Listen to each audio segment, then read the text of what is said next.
so that you can finally have fluent conversations in any foreign language. Just talk into the device, and it will translate to any language in real time. Excuse me. すみません。 Can we take a picture with you? 一緒に写真。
Of the document, I can tell you that it reiterates what we've said publicly for many weeks and in a sense for many years, that we will uphold the principle of NATO's open door, and that's, as I've said repeatedly in recent weeks, a commitment that we're bound to, and so the document, as I said, makes very clear some of the basic principles that we are standing by, committed to, and will uphold, much of which has been stated in public, including by me in recent days and weeks, and that goes to NATO's open door policy. So you would say that exactly what you said, that there are no concessions?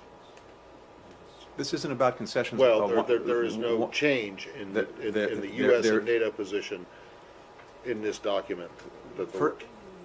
First of all, there is no change. There will be no change.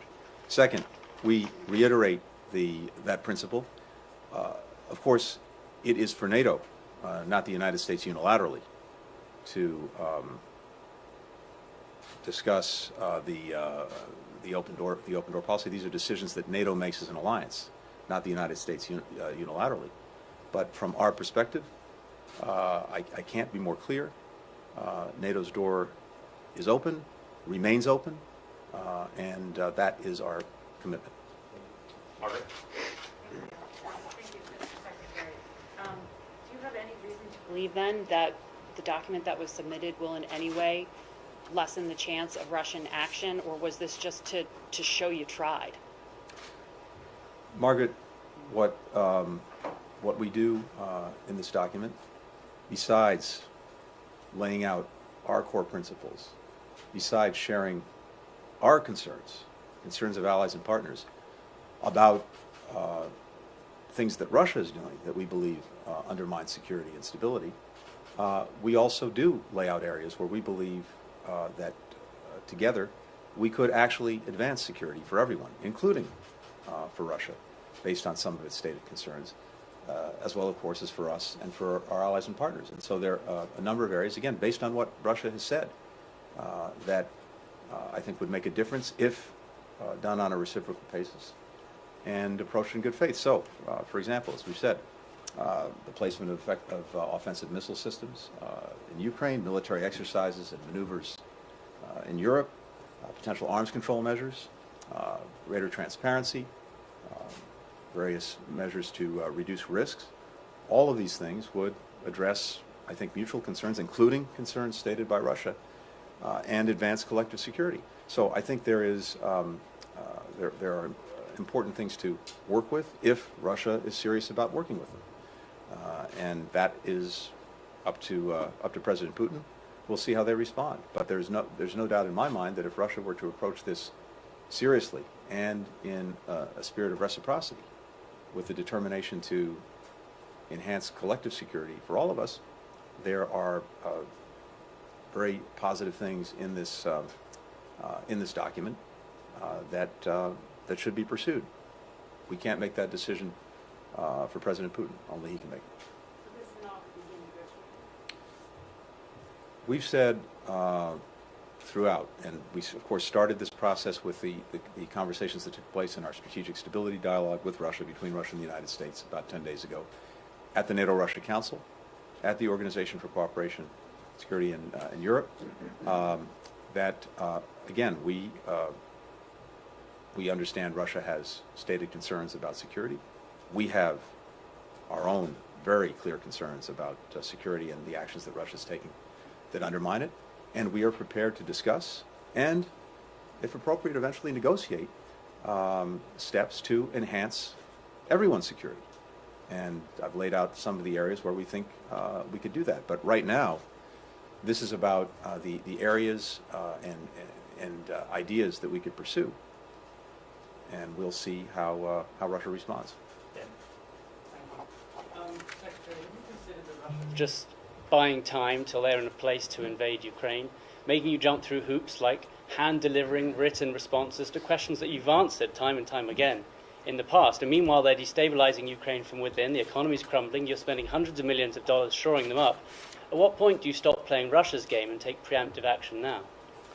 So Ben, first, we're, as you know, not standing still, and we can walk and chew gum at the same time, and that's very much what we've been doing. So we've been clear to Russia that there are two paths, a diplomatic one, but also a path of defense and deterrence, and if Russia chooses aggression, a path that will lead to massive consequences.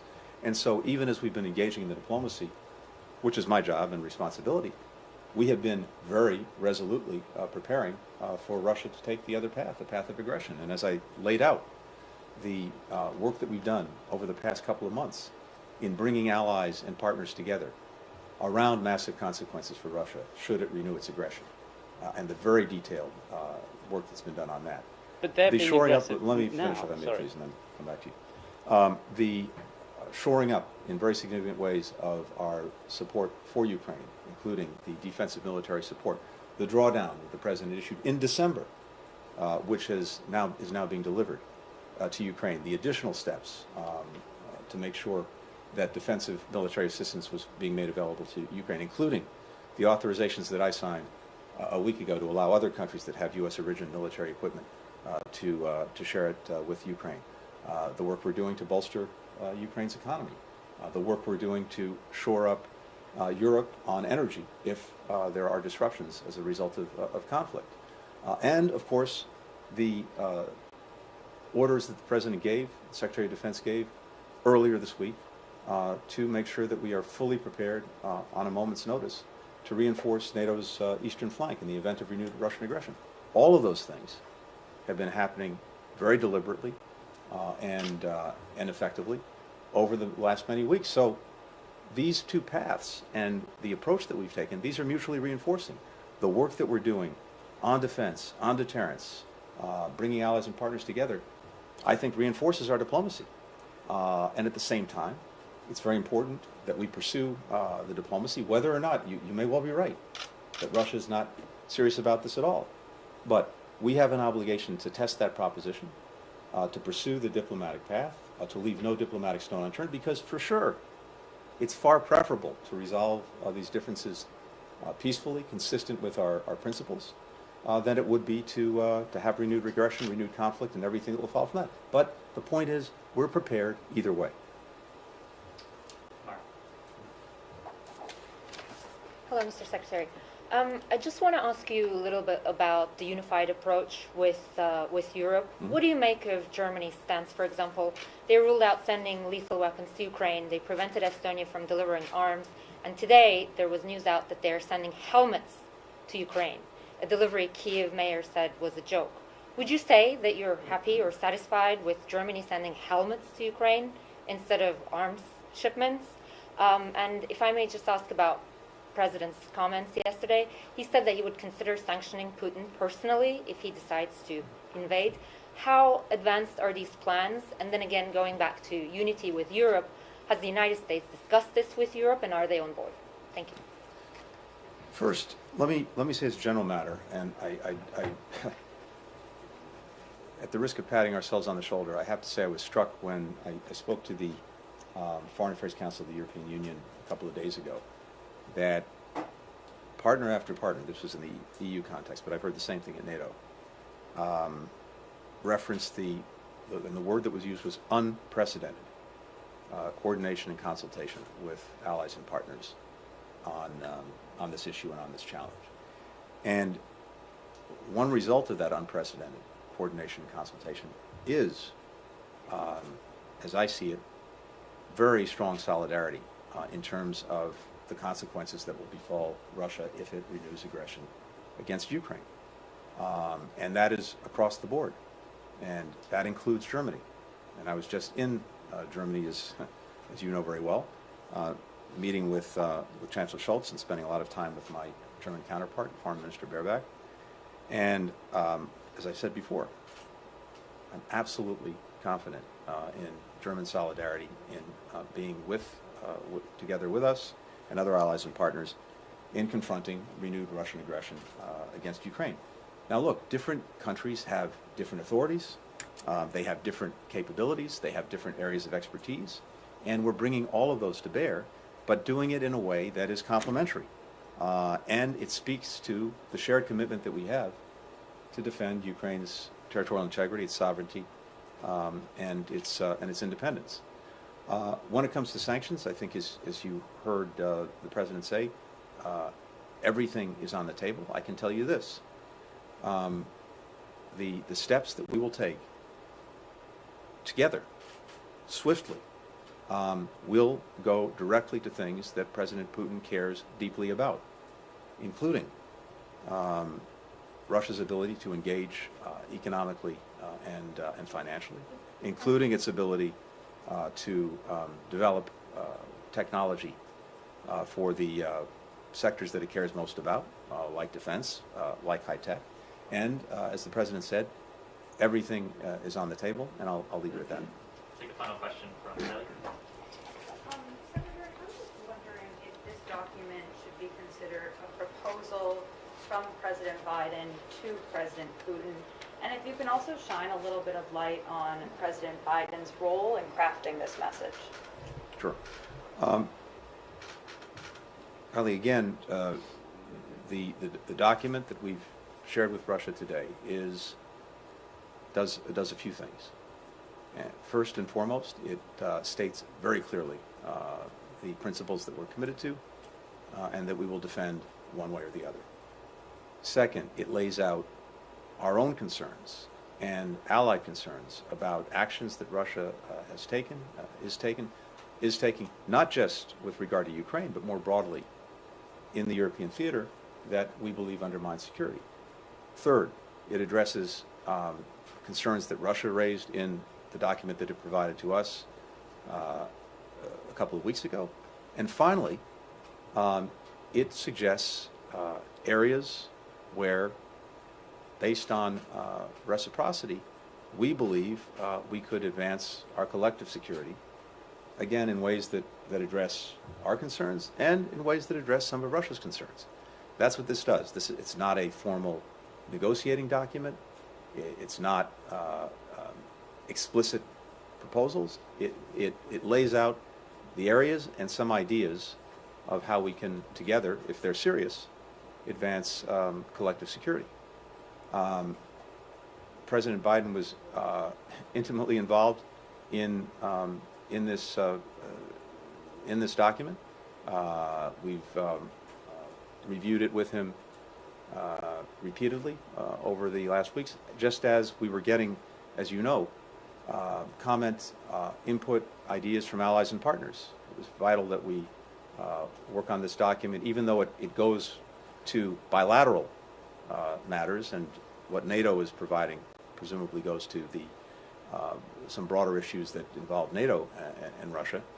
But allies and partners were intimately involved as well, and we took on board many of the comments they've made and integrated them into the document. But the President has been deeply involved in this from the get-go, reviewing various drafts of the proposal, making his own edits, and of course blessing the final document that was delivered to Russia today.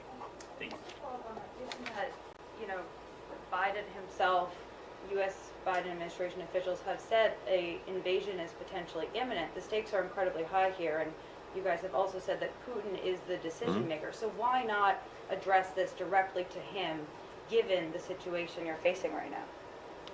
I'm not sure what you mean by address it directly to him. This is a document that was prepared on behalf of the United States by its government, being delivered to Russia and to its government, upon which President Putin presides.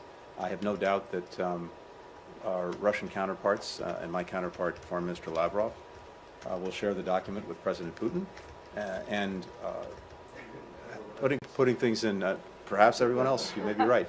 And of course, these are also complex issues, and putting things in writing is also a good way, as we do all the time across the board, is a good way to make sure we're as precise as possible, and the Russians understand our positions, our ideas as clearly as possible.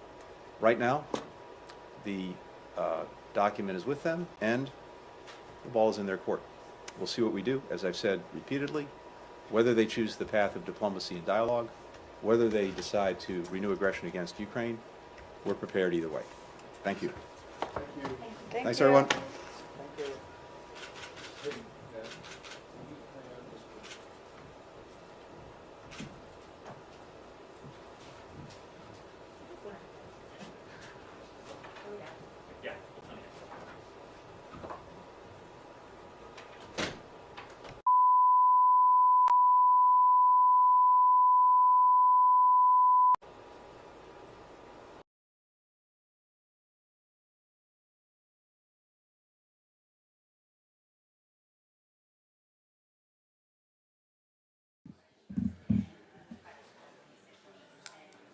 All right. Am I on here? Oh, okay, great. Good afternoon, everyone. Welcome to the Uncommon Core lecture, the causes and consequences of the Ukraine crisis. My name is Michael Volchak. I attended the university from 1986 to 1991. I got a bachelor's in political science and a master's in international relations. Professor Mearsheimer was a tremendous influence on my life. Completely revolutionizing my worldview, changed how I looked at international relations, politics, just everything. In fact, he was such a big influence on my life that,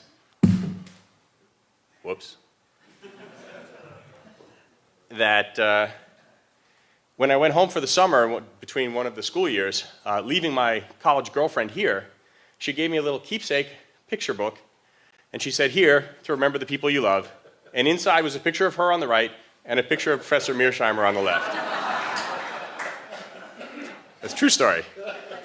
When I was here, the two biggest things that for me were military affairs and the Model United Nations of the University of Chicago, the student organization that I co-founded in 1988. And at that time, I discovered that you need a faculty advisor in order to have a registered student organization. So, of course, I thought for about 2 seconds, and then I went to see Professor Mearsheimer. And I'm not sure if he remembers this, but I asked him, "Will you be our faculty advisor?" And he said, "I will sign the piece of paper if I never have to do anything else after that." So I had found my faculty advisor. So, without further ado, I would like to introduce the R. Wendell Harrison Distinguished Professor of Political Science, Professor John J. Mearsheimer.